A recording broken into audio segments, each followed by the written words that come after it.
Well, I think we think about sequestration as government policy. And certainly the president back in 2011, when we couldn't get to an issue to resolve our budget crisis, put in place sequestration as the poison pill for Congress to get their act together. The problem with sequestration now is that it is business impacting.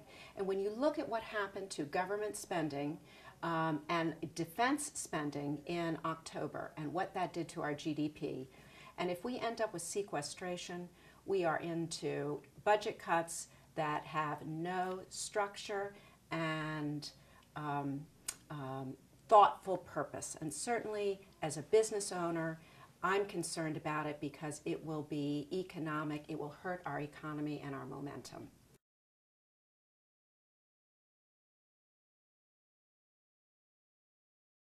It is an uncertain market for us business owners, especially those that are running mid-sized businesses.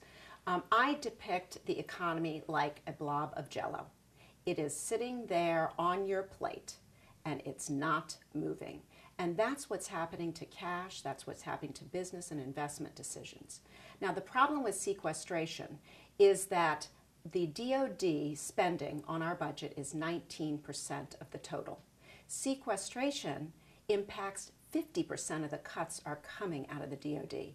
So what does that mean for those that are focused on government contracts that are specifically selling into the Department of Defense? It means not only uncertainty, but significant forward business risk.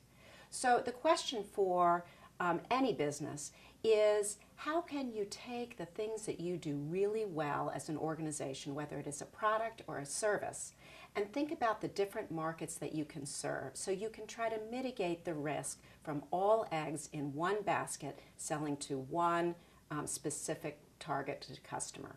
And that's the whole notion of thinking about a forward growth strategy that will eliminate your risk and think broader about the potential markets that you can serve.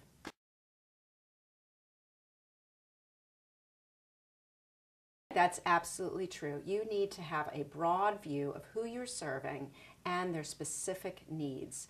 I think that in tough times, we get better for it in our business and our leadership. And I think this is an uncertain and a difficult time. And I think leaders have the opportunity to be bold, take advantage of it, and invest and think broader and more innovatively about not only their services, but the markets that they are providing those products to.